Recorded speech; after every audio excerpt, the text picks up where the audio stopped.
It's 12 o'clock in Frisco, Texas, and it's time for Smoker Broker Radio with Robert Mesh, a.k.a. the Smoker Broker. Robert is the owner of Small World Realty and has employed hundreds of real estate agents in his 17-year career. He has instructed and mentored over 10,000 real estate agents at the highly acclaimed Champions School of Real Estate and is considered an expert in Texas residential realty. Robert is also an advocate of true entrepreneurial spirit and has helped many to transition from corporate America into the world of self-employment. And now live from the studio to your world, the Smoker Broker.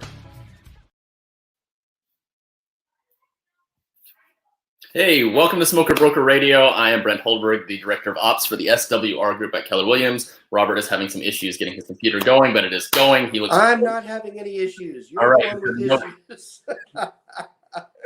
We are live. Yes. Hey, yeah, welcome to Smoker Broker Radio. I'm Robert Mesh, and I am the Smoker Broker, and that's Brent Holdberg this way. He is the Director of Ops at the SWR Group at Keller Williams. Happy New Year. Hope everybody's doing well.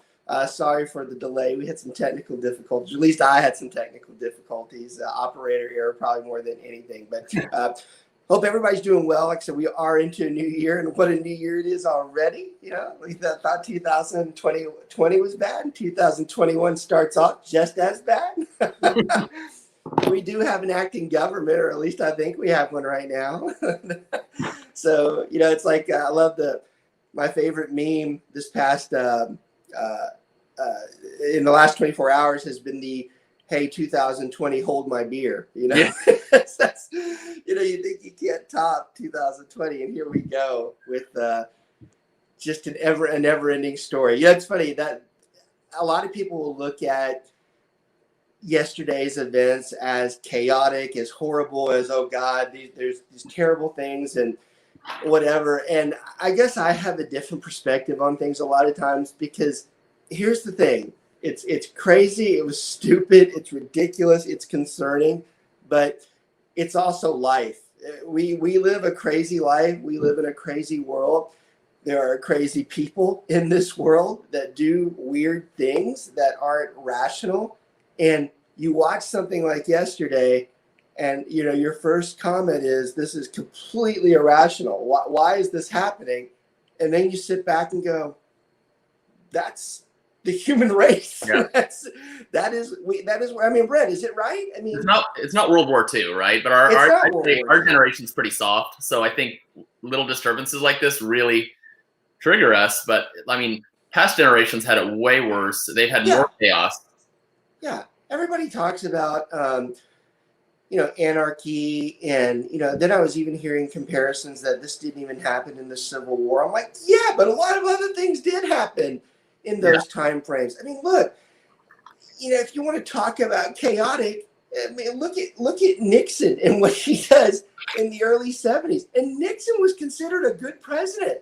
He was. I mean, he's a little crazy too, but he was considered a good president. So it's not the first time that we've seen these types of things. And I don't care. I'm not on one side or the other. I don't give a damn. You know, I mean, when it comes to stuff like that, those things are out of my control. And I focus on things that I can control in my life. I've always lived my life like that. But watching the responses and how people, you know, acknowledge what happened yesterday, it is interesting. It is interesting to see what people think. You've got some people that this is the end of the world, this is the end of democracy. You have other people like, oh, this is unfair. Look, I would be willing to bet that most of those people that stormed that Capitol yesterday, their IQ wasn't that strong. You know, especially the ones that were in costuming, dressed in capes. Taking pictures. I mean, look, you judge. We're educated people that watch this show. At least I hope there's educated people that watch this show. I mean, really, there's people with capes jumping off the internet. I don't know how realistic we can be on whether that's it. And that doesn't, whether you're a Trump supporter or not, that's not a shot at a Trump supporter or whether you're a Democratic or Republican. It's a fact that there were people with capes jumping off of stuff. I don't give a damn whether they're who they're with.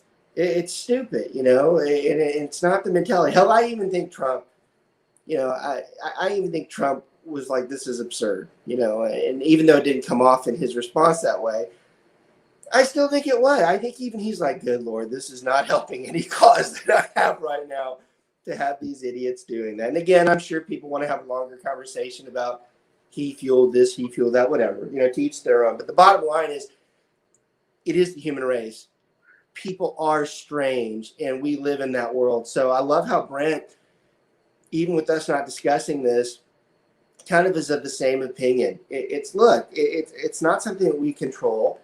It's not the first time we've had weirdness in this country like that. So this whole model of this, the world's coming to an end. I don't know. I can look at it. Maybe the world's coming to where it's grasping a hold of where its weaknesses are and it's moving forward. I mean, look, y'all, say what you want. The COVID has been awful. We've had so many deaths, and us personally, especially in the last few months, we've been a lot more affected by COVID than in any previous month. So I'm just as sensitive towards COVID as anybody. But the other side of this is we've created a vaccine in less than 12 months that typically has taken, 5 to 10 years to replicate in the past century or so.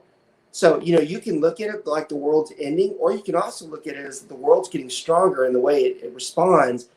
And you can also even look at it that it might even be more scary in the fact that we can almost control our health and destinies at this point if we're able to fix things like that. So for the most part, that's not everybody. We all know that too, but you can look at it however way you want to. But I constantly have had the same theme on the show, and the way I live my life is that I'm not going to sit there and consume myself with the negative, ridiculous things that are out there. I'll damn well comment on them. I'll make fun of somebody who's doing them. But as far as me, it doesn't affect my day-to-day life because, honestly, what goes on in Washington, D.C. rarely affects about less than probably 300 million people that live in this country. There's a small portion of people that are affected by what goes on there. Yes, you want to have a global conversation about economy. Yeah, sure. Yeah. But no matter who's in there, no matter what's being done, we will always have those types of issues. That's the way it always has been. That's the way it always will be. We talk about the economics of the country right now. We were never any worse off than in 1929 when the stock market crashed. You want to talk about dark days for this country? That was dark days. You had people lined up where they can't eat, which we still have that problem, but not near to the effect that we had back at that standpoint. Nobody has any type of hope, any type of future. We are not at that state right now. In fact, some would argue that we're probably having some of the greatest opportunities ever that are going to unlie in this next upcoming year in 2021. That's the way I look at it. Who gives a shit what I think, though? It's not like my decision or my opinion matters. I will say some people listen to me. I do have somewhat of a following of people that listen to me, and those people that do, that's the way I feel about that. I do. I don't like being negative. I don't think it helps anything. I like coming up with solutions versus talking about problems more than anything. And that's really what this show is geared towards. It's really looking at finding solutions to what we do and making us better and making us more positive as to what we are doing out there. Okay, so with that said, we are going to talk about a topic that has come up quite a bit inside of our group over the last month or two. Now, the reason why that's important is we do have a large group. We have about 120 to 130 agents that work with us across the state of Texas.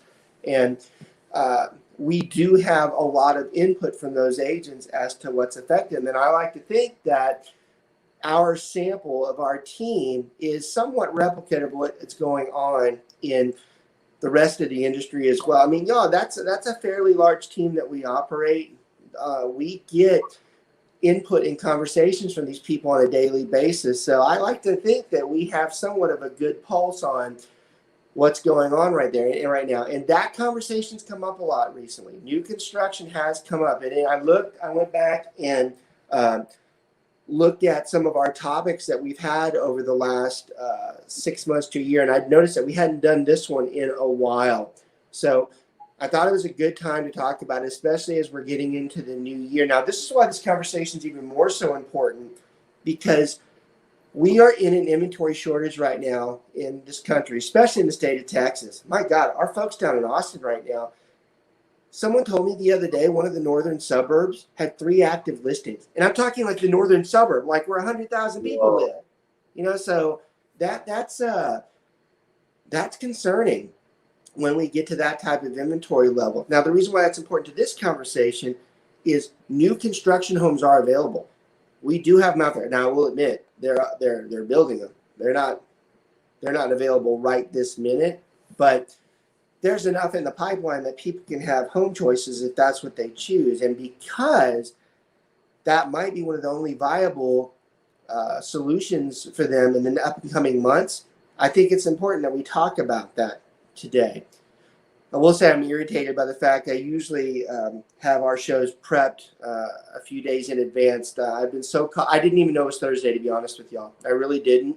And I really chose the topic this morning, and I'm upset by that because normally our regional director down in Austin, Jim McCauley, he's an expert in this field, and it's annoying that I had to text him and say, hey, look, I just decided we're going to do this today. And of course, he's booked. So I feel bad about that because I would have loved to have his expertise. Actually, now that I'm thinking about it, we should talk to Gary too. But that's what happens when you're not as prepared as you should be, because me as well, getting into a new year, that's a very busy time for me because we're setting our goals for the team and what they need to do. And we're setting up our execution of these programs. So for what's a slow time for a lot of people is not a slow time for us.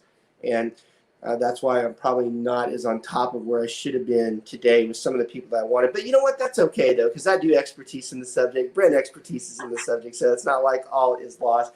I just feel sorry that I didn't include those two individuals today. So, Brent, let's talk about the allure to new construction. Yeah. Why is it that someone goes to new construction versus pre-existing, and what are their conversations as to why they might do one or the other? Well, first of all, they're available. So, right. That's the number one answer. But I think there's an allure to new construction as that it's new. No one has ever lived in it, right? That's always a good thing. The warranties that are included really help give your buyers peace of mind that, for the first year, they're not going to have to worry about anything. For 2 years, the systems are covered. And for 10 years, the foundation and structural are covered. So that's really good, especially if you're a busy person, you're not real handy, and you don't want to be making a lot of repairs. New construction is the way to go. As far as pre-owned, a lot of times that's going to be through location, right? If you want to be closer into a city, you're not going to find a lot of new construction, if you're trying to get down closer to Dallas or closer to Fort Worth. You're going to have to stick with pre-owned. And Austin, San Antonio, and Houston are very similar to that. And that's why we like, we know that we have some people across the country that listen to the show via podcast or whether it's live. And a lot of times we do talk about Texas because that is where most of our listening base is. But what's interesting about what Brent's talking about, Dallas, Austin, San Antonio, and Houston, they're all similar to the way these suburbs wrap around the city, not from the fact that they wrap around, by the way the population and the builds are. There's a lot of rural growth in each of these cities. So when Brent talks about Dallas, Fort Worth, he can slide in Texas in general because it really is all of those metropolitan areas that are going through this right now. We're seeing this across the board. So it's a phenomenon that we know people are going to continue to grow because that is really what's the alternative right now. Brent said something else that was interesting, and it took me a long time to process through with this. But pre-existing, you would think that if you have a new home and a pre-existing, that choice is an easy one. That you'll do new construction because of everything that Brent said. It's you have warranties. Nobody else has been in there, and they're up to date. You can actually, you can draw the picture of what's there. But you'd be surprised how many people do not like the new construction side. Some people will be like, well, yeah, but one of the downsides of new construction is it's new construction, and they're still building. And they're going to be building for 3 or 4 years. And now I have workers driving in and out. I have a flat tire every 4 or 5 months, which, by the way, is a casualty in the real estate business that when you drive the new construction communities, there's a good chance that you're going to get a nail in your tire. I've always been amazed by the fact that when I go in there, I really am like having to check my tires because I'm like, there's a damn good chance that I got one in there. So that's a fun thing for anybody who's new. That's just part of the job. You're going to have to get used to that. But that's one disadvantage. Another one some people like to cite is that there's no landscape. Mm-hmm. There's no landscape. You have baby bushes, you have baby trees. Some people don't like that. Yep. So it's funny. You think a lot of people like the allure of a new construction, and that's what they want. But if you really dig down deep, some people are like, no, that's not at all what I want. Another bash that a lot of new construction sometimes will get is that it lacks the character of an older house. Like if you look at the houses that were built in the 1970s and the 1980s, they have a lot of character to them. There was a lot of strong carpentry work. You have things like wet bars and unique cabinetry. What's that, Brent? Sunken living rooms. Yeah, sunken living rooms, which are dangerous. But I hope that is not a trend we ever go back to. Yeah. So that's an interesting point. That's something I've never really thought of. Think about, we talk about retro all the time and things that will eventually come back into play. And that's one that I don't think we'll ever see again. No. I don't think we'll see the sunken living rooms because they're dangerous. I mean, they are dangerous. They are dangerous for someone who's older, and they're dangerous for someone who's younger because you just can't see the damn things. Hell, I almost busted my ass a couple months ago where I did not see the step, and I literally almost went face first into somebody's living room. So that's interesting. I hadn't thought about that, but it's very possible that that's not something that's retro. So let's talk about that too while we're on the subject, because I'm going to go back and forth on this one because it doesn't matter what step we do for new construction. It just matters that we discuss. So there doesn't have to be any order in this particular podcast for this topic.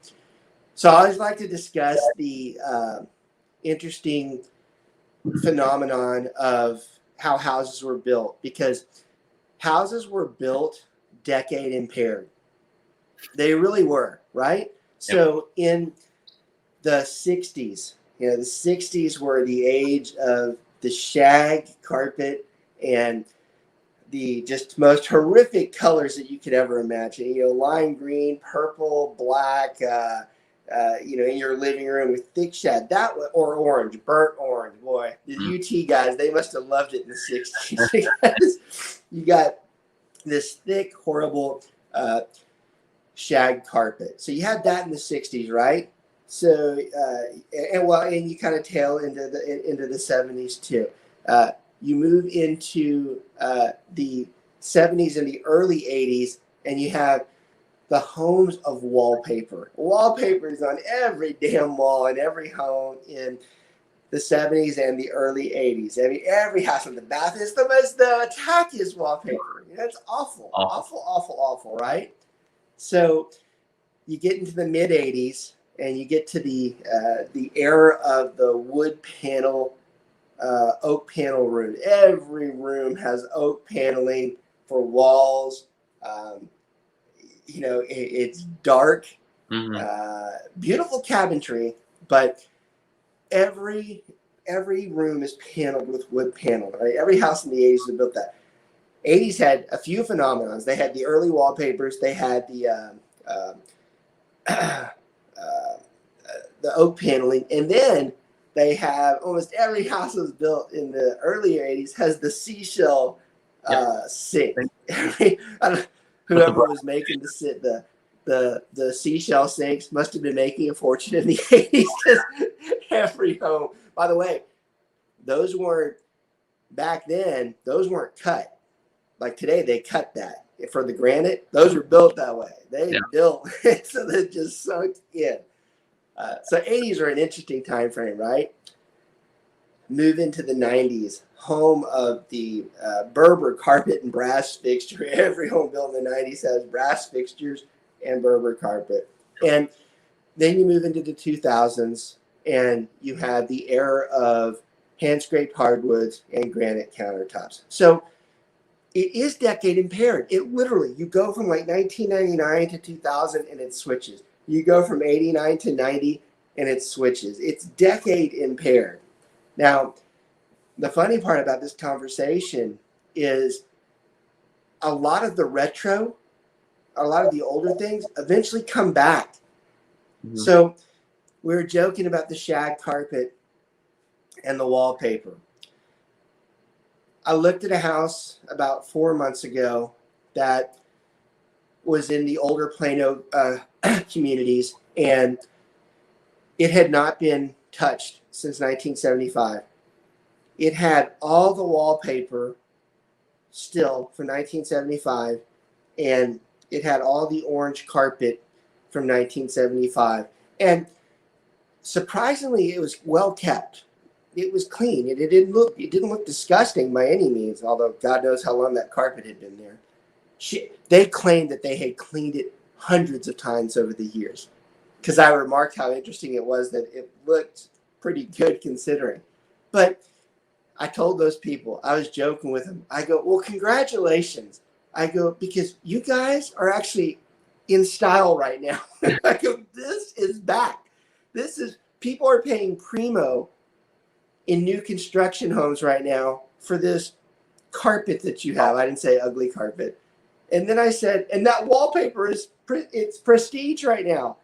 You got someone that's paying a level 5 upgrade for this wallpaper. So everything is kind of cyclical at times. So if you wait long enough and you're lazy long enough, maybe you just might come back into trends, because honestly, wallpaper's back. Wallpaper is back. Shag carpet is back. And mark my words, it might be another 5 or so years, but I promise you, you'll see the oak panel living rooms again. We have a weird way of going through trends where we want the house to be bright and open. And then we go back to where we're like, no, too bright. We want it dark and closed. We just kind of tick-tock back and forth. But you will see those come back. And the reason why I know that is I've seen several new construction models over the last year that have recreated that family den. And when you start seeing one of them, you'll start seeing more of them too. So it's funny how we go into these trends. It's like if you keep everything the same, you're eventually back into trend. So this is something we see in new construction where time-wise, the upgrades sometimes come back into it. And the reason why we started this whole conversation, because this does all blend into our conversation today. When you look at the homes, one of the bashes on new construction is sometimes the character's not there. That's why we started talking about the older houses, because of the charisma that they have. Well, the new construction homes are trying to do a better job of that. There's no doubt that most new construction has become much more custom in the last 3 or 4 years, which is good. They needed to, but it's still a bash on new construction. The point being, and the takeaway from the first part of this session was that, it's not a gimme that someone automatically wants new construction. Not everybody thinks like that. Not everybody wants a new construction home. No, I would. Okay, go ahead. I would say that there's some stylistic differences between the 60s, 70s, and 80s that we were talking about, and paying a little bit of money, you can fix that. But if you've got a buyer that wants open concept, or they want the on a 2-story, they want the master to be downstairs, you're going to have to go much newer, and most of it's going to be new construction. You can't fix that on an 80s home. So we talk a lot about, this is another takeaway from the show. We talk a lot about when someone goes into a new construction home, what they should do, what they should let the builder do versus what they should do on their own. Because the builder is going to charge a high markup for upgrades. And we're always very sympathetic towards our buyers when we tell them you should let the builder do the structural. If it's a structural concern, go ahead and pay for that. if it's something cosmetic like a granite countertop or maybe a hardwood floor, sometimes it's better off that you do that on your own because, y'all, the builder, they're going to hit you for 30-40% markup. Yeah, they'll never say it, but they will. It really depends on the builder, though, too, right? So when we go into the design center with our client, you know, we have already informed them if it's cool, let the builder do it, and then if it's going to be a huge pain and the markup's not that high, then go ahead and do it. But just take it on a case by case basis and see if they're really overpriced. Like some builders charge a whole for blinds or, you know, just fixtures or just silly stuff, then do it on your own later. Yeah, and you know, excuse me, I got some backup in here.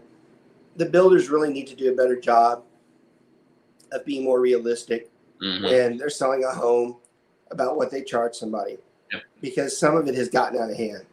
I mean, some of the excuse me, some of the things that they have in place are just it's hard to look at the salesperson and say, "Are you serious?" Mm-hmm. You and I both know that hardwood didn't cost that. Why are you charging that right now? You know, so and now with inventory this low, they can. Wow, and so I'll give you another tip too for the. Here's another takeaway when we enter this type of market. And I caution every builder when they do it. Builders can be greedy at times, and they take advantage of the situation when a market's tight and they know that they can charge more.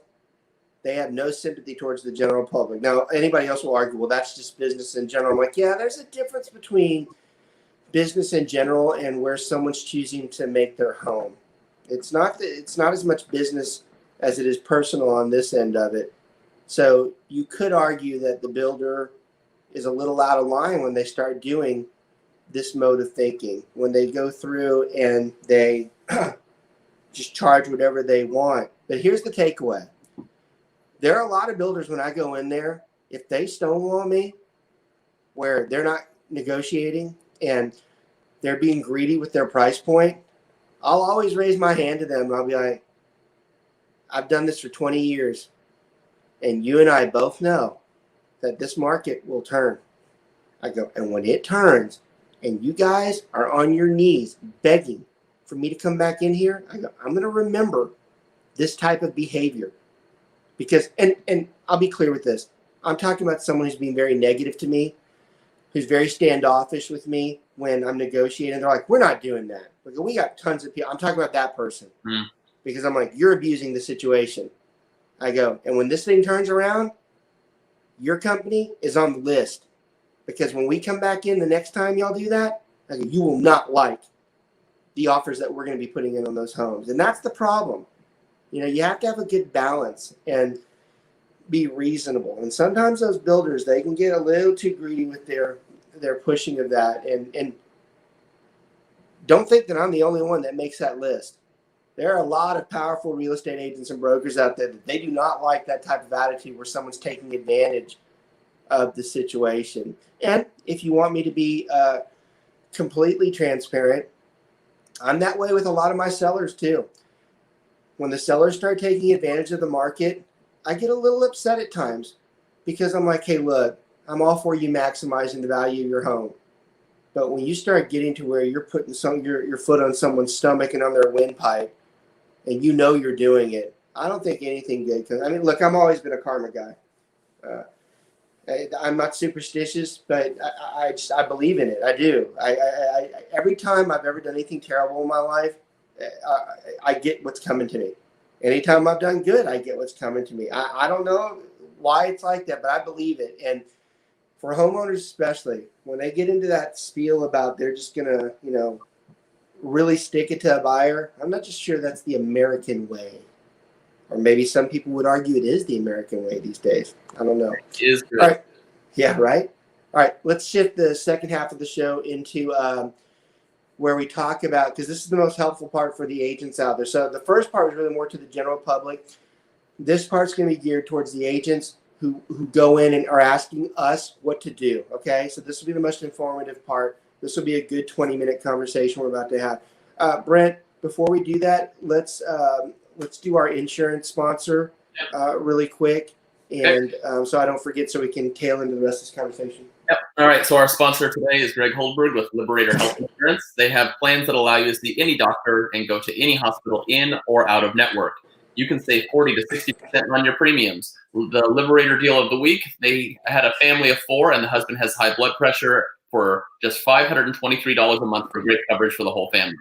These plans offer the largest PPO provider network in the United States that covers hospitalizations and surgeries, doctor's visits, preventative health screenings, Teladoc, x-rays, MRIs, labs, emergency rooms, and urgent care, and much more. As an independent broker agency, Liberator works with some of the best insurance carriers in the industry to get you the most coverage at an affordable monthly premium. For more information and to get a quick quote, call or text Greg Holdberg, independent health insurance broker, at 214-886-4688, or visit them at liberatorhealthinsurance.com. Yeah, great guy too. Great guy. Great person in general. And I love, I'm a big attitude guy. He's just a great guy to be around. And when you're talking about insurance people, not all of them are like that. So I love that we have that type of sponsor on the show. Okay, so let's get into, I'm an agent. I'm going into new construction.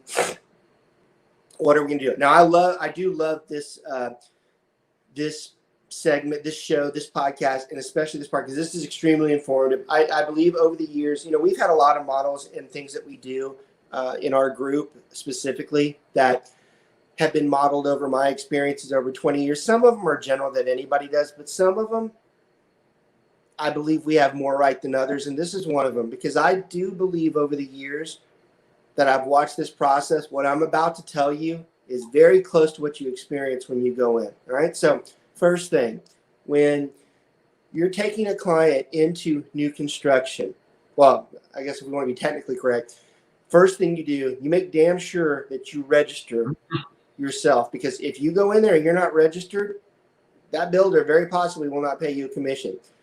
More important, if you have a client that you're telling to go to a new builder and they're going to go without you, or they might just go just while they're leisure driving, you need to tell them that they have to register you when they walk in the door, not after they've seen 3 houses, not the second time they come in. They have to register you at that point, or that builder is not going to pay you. All right.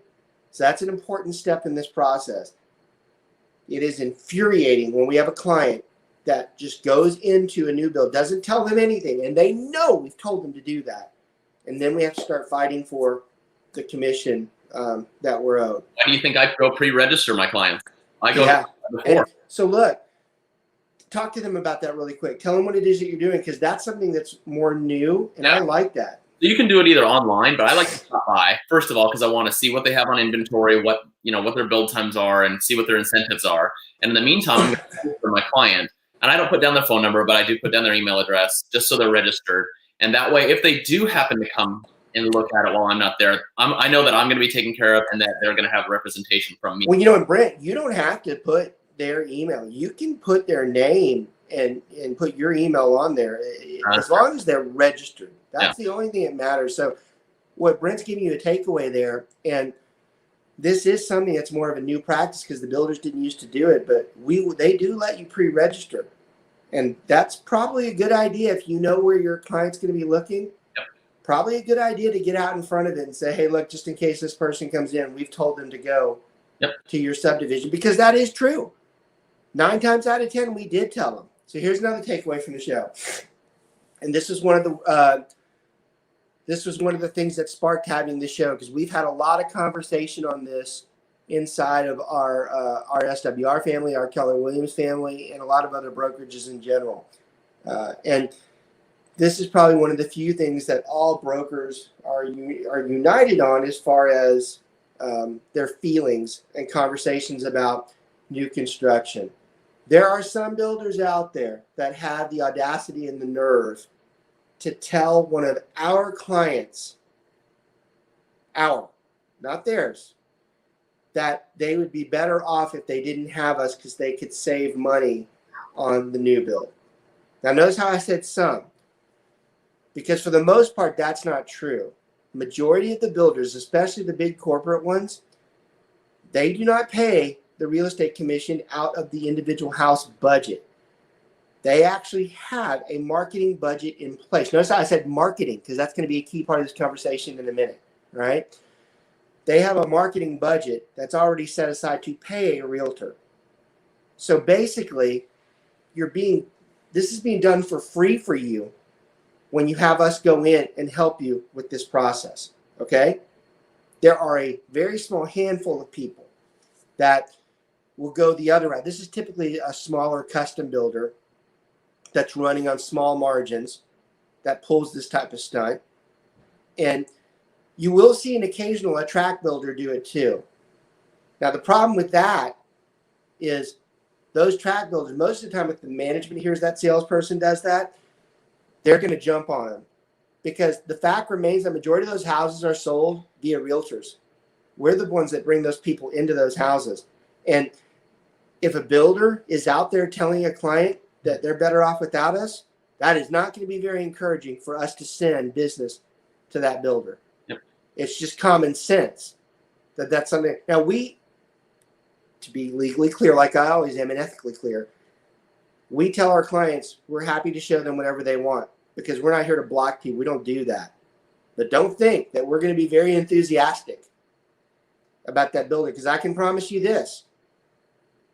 If that client asks about that builder, I'll tell them, I'll go show them to you. I go, but that type of builder is the one that goes below the radar and cuts these types of costs. And if they're cutting that type of cost with me, you better believe they're doing worse for you.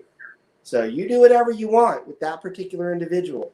But when they say something like that, they are typically going under the radar to do it. Right? I've heard of two builders now, two different ones that are saying, hey, go with us and we will, sell your house for free. That's a new thing that's starting to pop up. Yeah. And here's the thing. I'm okay with that. That's fine, because a lot of times we might do the same thing. We might do the same type of process. I just don't like it to where they put that process in front of what it is that we do.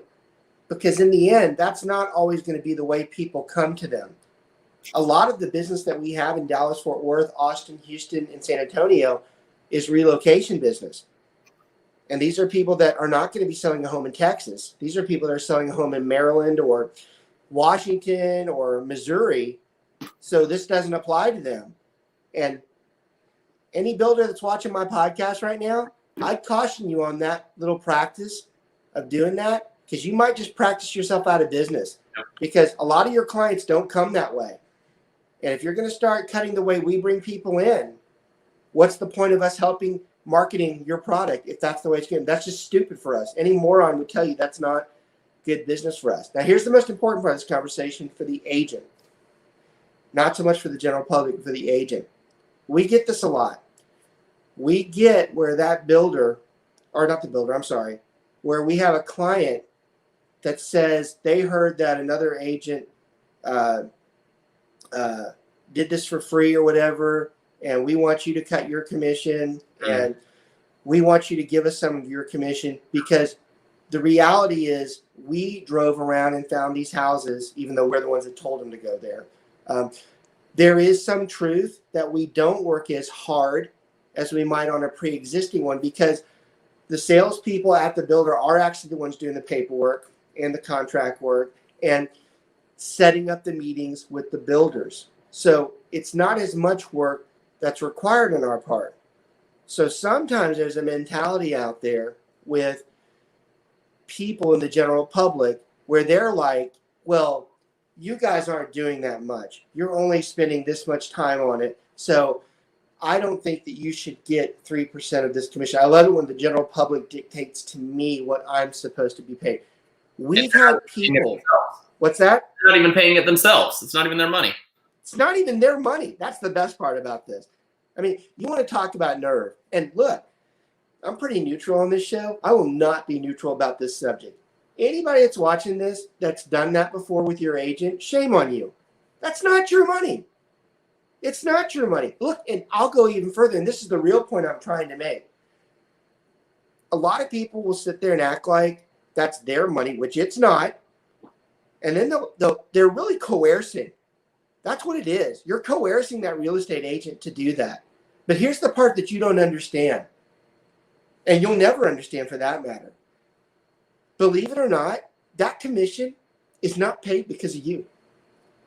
We are not, that commission that we're making on that house, it is not because of you. It's because of the other 1,000 people that we've brought into that builder over the last 20, 30, 40 years. That's why they pay us. They don't pay us because of you. They pay us because of the other 1,000 people that we've had gone in there. And that becomes an annoyance with a client when they're over there saying, well, you owe me. Look, we've had in recent weeks, we've had a guy threaten us. We've had a guy who's threatened us, who actually built out what he thinks our hours are worth, telling us that he went and researched what another dirtbag agent told him that they were trying to get the money from him, and he comes back and files a complaint on us. And this guy it's almost to where he could be accused of theft because he's trying to take money from us that's not even his. Yeah. So if you're not understanding why this is a powerful takeaway, you're going to get this pushback from a client that you owe them money and that you have to pay them. Trust me when I say over the years, when I've used this, it's gone over fairly well because it actually embarrasses the client and it makes them step back and say, look, maybe we shouldn't be taking this route because they're just uneducated. They actually think that they're owed something. They're not owed a damn thing. Yep. They're bargaining. This is like someone who goes to the card table and has no chips and makes a bet. Yep. Like, what bet are you making? You don't even have the money to do this. Yep. It's not your money. And quite honestly, it borderlines coercion when you start coming back, making threats to us that that money, we're not deserving of that money. I love that one too. You're not deserving of that money. I'm like, what do you know? I go, you don't even know why we were paid that. How could you even fathom that conversation that I'm deserving when you don't even know why I'm being paid? Yeah. You talk about a level of embarrassment. And the best part about this is you're talking about people that make a lot of money that are very smart that make those types of conversations. Ironically, I find it funny that some of those people are the people that would completely vomit if you asked them to do that. Like some of these people are doctors and attorneys that make these same comments. I'm like, oh yeah.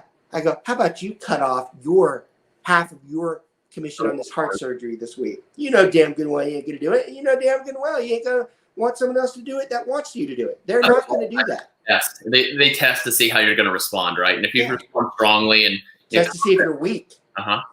By the way, when you back into that, there's a weakness. I've done this before too. Business is business. Let me be clear here too. I'm not advocating that you never give money back. God knows I've done that. God knows I've given money to clients because I wanted to. I wanted to. Not because someone forced me or coerced me to. Because I thought it was good business. What I don't like is when someone comes in and says, I want $14,000 of this $15,000 commission and you can have $1,000. I'm like, no, doesn't work like that. That's what I'm telling you. Am I going to cut some of that deal because maybe I didn't have to work as much? Sure. Have I given 1% back before? Sure. Depending on what it is, yeah. I'm not telling you not to do it. What I'm telling you is not to just bend over and say, whatever, just whatever's going to happen is going to happen. That's not how we do this, okay? This is a terrible flaw from the general public to the agency perspective. And trust me when I say that part of the show alone is worth gold for you when you're having this situation come up. Because that is not the type of script that's written in a book. It's not the type of script that you're taught in your brokerage or your class. And that's the genius of this show. This show is meant to catch the things that everybody else doesn't. So when you talk about value adding, that's what we do. We try to value add. That is a tip that most people are not taught. And trust me when I say, when this situation comes up, you're going to be a lot better off than you were before. All right, let's talk about the other question that we get quite a bit, and it comes to negotiations with a builder. All right, this is another part that's gold in this podcast because this is something else that you're not really taught. So you have two types of purchases in the new construction. You've got sticks up, meaning from the ground up, you're building it, it's not there yet. Or you have what we call a spec home, a speculation home, or an inventory home. It's already built and the builder hasn't sold it. Now, these two homes you have to know the differences between them because the negotiation process is very different for the two. All right. So let's start off with the spec home. There's a lot of room at times on spec home negotiation. Unfortunately, right now, not so much because of the inventory problem we have. But historically, if a builder prices a house on a spec home, there's room on it. Your job is to figure out how much room is in the spec home. Now, remember, this is a conversation on historic basis. This conversation probably doesn't work that well right now because of as tight as the inventory is, but it does still work. It does still work to some extent. So it's simplistic, but it's very powerful in how you do this. So first thing, you always tell your buyer, do not open your mouth on anything that's a discussion of price or what it is that you're looking for when you go into those new builders. The first question that a new builder will ask is, what's your price range? Easy, innocent question, right? A common sense question that should be asked, right? You want to start talking about the difference on whether you use a realtor or you don't use a realtor when you do new construction. 99% of the general public will answer that question. And guess what? 99% of those people that do that just gave away one of their biggest bargaining pieces in dealing with the builder because they just basically said, I'm willing to pay this. And now the builder knows that, and they can structure their conversation around the house that they might have sold for a lot less, but now they know what range you're in. So why would they do that? Probably one of the most stupid things the general public does when they go into a new build that they actually think they're doing right is answering that question. You want to talk about value and takeaways? That alone is worth a ton of money when you're talking to a client, telling them why they should use you on new construction versus just letting them go. This is 1 out of 1,000. But it's the first one. It's the first one they do when they walk in and they've already screwed it up. Bam, just like that. All of them. There are very few people in the general public and very few agents, because they're not trained properly, that answer that question correctly. Y'all want to know what the answer to that question is? It's an easy one. We haven't really decided on that yet. Well, what size? We don't know. Look at my tone. It's very kind of sarcastic and smart aleck. It's intentional too. Because I'm telling that builder, screw off. I am not telling you that information right now. You don't need to know it. I need to know it. Let me see what you have available. I'll tell you what I want to go look at, not you. That's a huge play in this. All right, so that's one thing. Next thing, you make sure, like I said, you make sure the buyer never makes any of those comments, that they're educated before they walk into that dwelling of what to say, which is basically not a damn thing, right? The next thing you're going to tell them, we don't want them there when we negotiate with that builder. We don't want them sitting down with us when we're talking to the builder. What we basically will tell them is, look, if you're interested in this house, let us know. We're going to tell that builder, hey, thanks, we got some others to look at. We'll get back with you. We leave, and then we call the builder so that we can start talking to them. When we talk to the builder, the first thing we're going to ask them, they're going to tell us, let's say we looked at a house that was for $500K, right? We're going to go in and tell that builder, look, when we first started this process, we weren't anywhere close to that price point. In fact, we were closer to 400 than we were to 500. The only reason we're in here is we passed it. We were driving them through the neighborhood. We liked the look of it. It's a neighborhood they really like. Of course, it's way above their price point, but we're like, hey, look, some of these builders sometimes might be willing to talk to. So that's the only reason we came in here. I'm going to tell you right now that we are not anywhere near that price point. So I don't want to waste anybody's time. I need to know, are you guys willing to come off of that a reasonable amount? If they pause and they say something similar along the lines of, well, I need to talk to my manager or something, that means there's room. If they say that, that means there's room, because they wouldn't have said that if there isn't. In fact, the other response that you get is, no, we have way too many people looking right now. It's going to be at that price, maybe a couple of incentives. That's it. If they say that, now you know that the window is smaller. If they say the other one, though, there's room. And y'all, when I say room, I'm not talking about pre-existing sales room. This is a different type of negotiation. The takeaway here is that we could be talking about 20 to 30K off that price point. We are not talking like a $5,000. I mean, pre-existing, you're not going to be asking for 30 to 40K less, because basically that owner is going to tell you to get off their property. We're talking about in a new construction that we know that house is padded. We know that builder priced it high.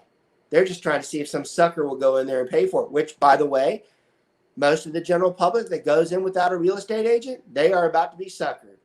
My favorite is when someone goes in and they have this 500K home, and they tell the builder, well, look, we want to know that you're going to come off. The builder's like, well, we have 10K incentives right now. If you use our lender, and if you go through our title company, we'll knock off another. So we're going to knock $15,000 off of this house for you. The buyer's like, this is great.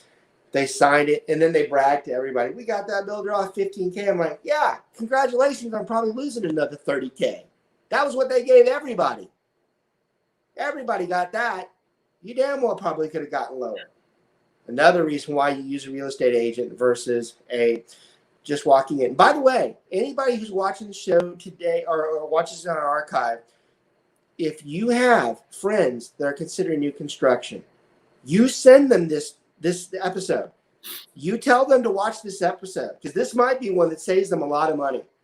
This is an episode that you should tell somebody to share.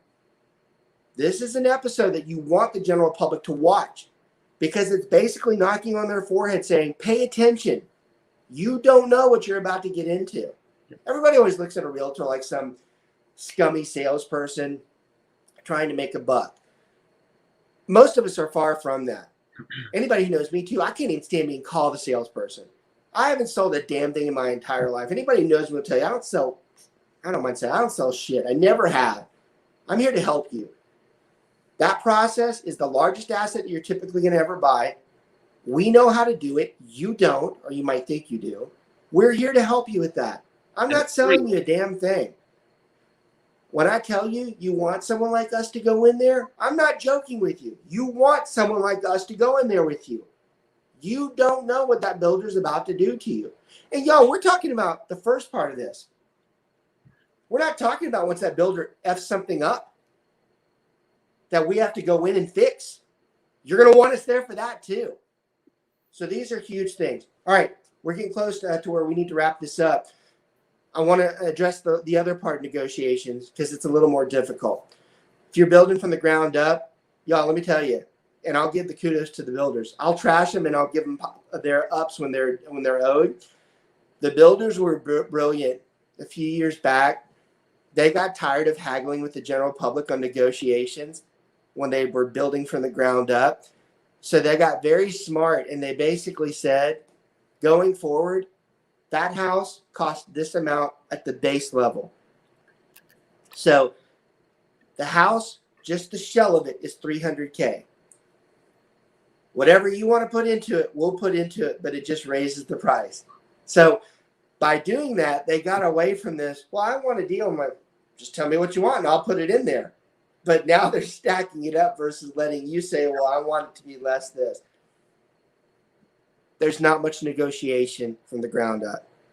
The only hope that you're going to get from the ground up is maybe you get some more incentives, like some closing costs for them. And maybe you get some upgrades at the design center that they weren't going to get. But you're not going to have a massive negotiation success from the ground up. Okay? You might be a lot premiums negotiated down though. Lot premiums, exactly. So you're going to get you're not going to be as successful as you probably think that you're going to be, and that's hard for us. What's that? You tell me that every day. Well, I do. I'm trying to make you better. So, look, we've run out of time, as we always do, because real estate's an ongoing conversation. It really is 24/7, 7 days a week. And obviously, we can't talk that much. I probably could, but I won't. And I don't like it. As much as people think I like to talk, I really don't. I actually, as soon as I get off this, I like to have like a down period because I hate talking all that amount of time.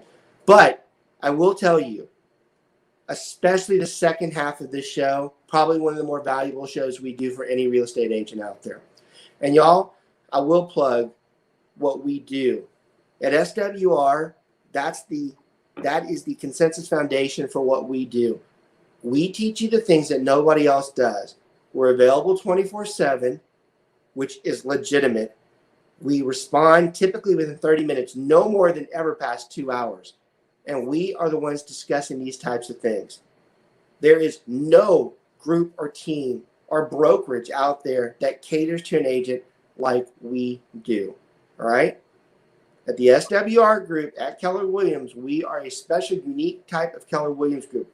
It is not the typical type of Keller Williams. Keller Williams is over us, and then we are a part of them, but we are still running our company with the permission of someone like Gary Keller. And it's a great type of team effort that we have and partnership that we have with them so that we can provide you these types of tools. I'm biased towards the conversation, and I'll defend and debate anybody any given day on why it's superior. Anybody at any other brokerage, any discount brokerage, any executive at any discount brokerage, you just tell me when you want to get on this call with me. And I won't mention the names because I'm not like that. But those brokerages out there that are discounting and they actually advertise, which I've always found funny, advertising that they're at a lower cost and it's better. You just come on the show and talk to me any day of the week. I will tear you apart as far as how that is not a true statement. All right? It's not a true statement. You hurt those agents at times. Maybe there are some that are educated enough to do it on their own and they have a fit, but the majority of them don't. And the more you keep preaching that to them, you're hurting those people. What we're teaching and the involvement that we have with those people, that is not matched anywhere else out there. You want to know more about this? Go to joinswr.com. Joinswr.com. We'll talk about these things. It'll give you a more intimate view about what we're doing. We are building what we consider to be the future of real estate. The future of real estate brokerage is what we are doing. We have a huge financial backer, the best in the business, that gives us the tools to do what we want to do and administer those tools so that we can help every single real estate agent out there. That is what we do, and we do it better than anybody else in the world. JoinSWR.com. Y'all, thanks for everything. Appreciate the longer show. Sorry about that, but good information in there. Share this out to everybody out there. Great show for people to watch. We will see you guys next week. We are hoping for a much better year. Let's get started off on the right foot, push the negative aside, and start looking at what we can do to be better in the real estate industry. Y'all take care. We'll see y'all next week. You guys.